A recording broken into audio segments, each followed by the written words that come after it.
ರಾಜ್ಯದಲ್ಲಿ bike ಟ್ಯಾಕ್ಸಿಗಳಿಗೆ green signal ಅನ್ನು ಕೊಡಲಾಗಿದೆ. ಬೈಕ್ ಟ್ಯಾಕ್ಸಿ ಸಂಸ್ಥೆಗಳ ಮೇಲ್ಮನವಿಯನ್ನ ಪುರಸ್ಕರಿಸಿದೆ ಹೈಕೋರ್ಟ್.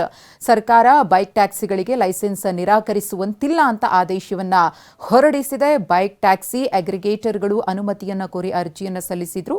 ಅರ್ಜಿಯನ್ನ ಪರಿಗಣಿಸಿ ಪರವಾನಗಿಯನ್ನ ನೀಡಬೇಕು ಅಂತ ಹೇಳಿ ನ್ಯಾಯಾಧೀಶರು ಆದೇಶವನ್ನ ಕೊಟ್ಟಿದ್ದಾರೆ. ಇನ್ನು ಸಾರಿಗೆ ಸಚಿವರಾಗಿರುವಂತಹ ರಾಮಲಿಂಗಾರೆಡ್ಡಿಯವರು ಈ ಬಗ್ಗೆ ಮಾತನಾಡಿದ್ದಾರೆ. ಏನು ಹೇಳಿದ್ದಾರೆ ನೋಡೋಣ. ಬೈಕ್ ಟ್ಯಾಕ್ಸಿ ಸಿಂಗಲ್ ಬೆಂಚಲ್ಲೂ ಅದನ್ನು ಬೈಕ್ ಟ್ಯಾಕ್ಸಿ ನಿಷೇಧ ಮಾಡಿದರು.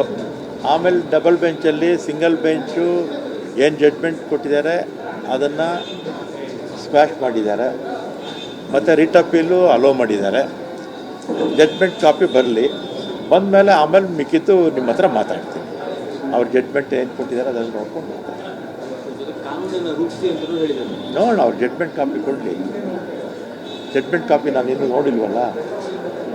ನಮ್ಮ ಕಮಿಷನರು ನಮ್ಮ ಸೆಕ್ರೆಟ್ರಿ ನೋಡಿ ಅದನ್ನು ಲೀಗಲ್ ಒಪಿನಿಯನ್ ತೊಗೊಂಡು ಆಮೇಲೆ ನಾವು ಮಾತಾಡ್ತೀವಿ.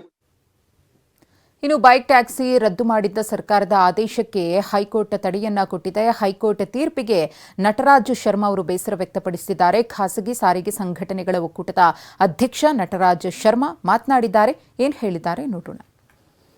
ರಿಟ್ ಅಪೀಲನ್ನು ಹಾಕ್ಕೊಂಡಿದ್ರು. ಬೈಕ್ ಟ್ಯಾಕ್ಸಿ ಪರವಾನಗಿಯನ್ನು ಸರ್ಕಾರ ಕೊಡಬೇಕು, ಸಾರಿಗೆ ಇಲಾಖೆ ಕೊಡಬೇಕು ಅನ್ನೋಂಥ ಒಂದು ಉದ್ದೇಶಕ್ಕಾಗಿ ಇವತ್ತು ನಮ್ಮ ಒಂದು ಏನು ಸಿಂಗಲ್ ಬೆಂಚಲ್ಲಿ ನಮ್ಮ ಪರ ಬಂದಿತ್ತು ಅದನ್ನು ಸೆಟ್ ಅಸೈಡ್ ಮಾಡಿ ಇವತ್ತು ಡಬಲ್ ಬೆಂಚು ಸರ್ಕಾರಕ್ಕೆ ಮಾನ್ಯ ಮುಖ್ಯ ನ್ಯಾಯಾಧೀಶರ ಒಂದು ಪೀಠ ಸರ್ಕಾರಕ್ಕೆ ನಿರ್ದೇಶನವನ್ನು ಕೊಟ್ಟಿದೆ. ಒಂದು ಬೈಕ್ ಟ್ಯಾಕ್ಸಿ ನೀತಿಯನ್ನು ರೂಪಿಸಿ ಅಂತೇಳಿ. ಅದೇ ರೀತಿಯಲ್ಲಿ 74 ಅಡಿಯಲ್ಲಿ ಮೋಟಾರ್ ವೆಹಿಕಲ್ ಆ್ಯಕ್ಟ್ 74 ಅಡಿಯಲ್ಲಿ ಕಾಂಟ್ರಾಕ್ಟ್ ಕ್ಯಾರೇಜ್ ಅಂತ ಬೈಕ್ ಟ್ಯಾಕ್ಸಿಗಳನ್ನು ಕನ್ಸಿಡರ್ ಮಾಡಿ ಅವರಿಗೆ ಪರ್ಮಿಟ್ಗಳನ್ನು ಕೂಡ ಕೊಡಬೇಕು ಅನ್ನುವಂಥ ಒಂದು ನಿರ್ದೇಶನವನ್ನು ಕೊಟ್ಟಿದೆ. ಇದರ ವಿರುದ್ಧವಾಗಿ ಇನ್ನೂ ಕಂಪ್ಲೀಟ್ ಜಡ್ಜ್ಮೆಂಟ್ ಕಾಪಿ ನಮಗೆ ದೊರೆತಿಲ್ಲ.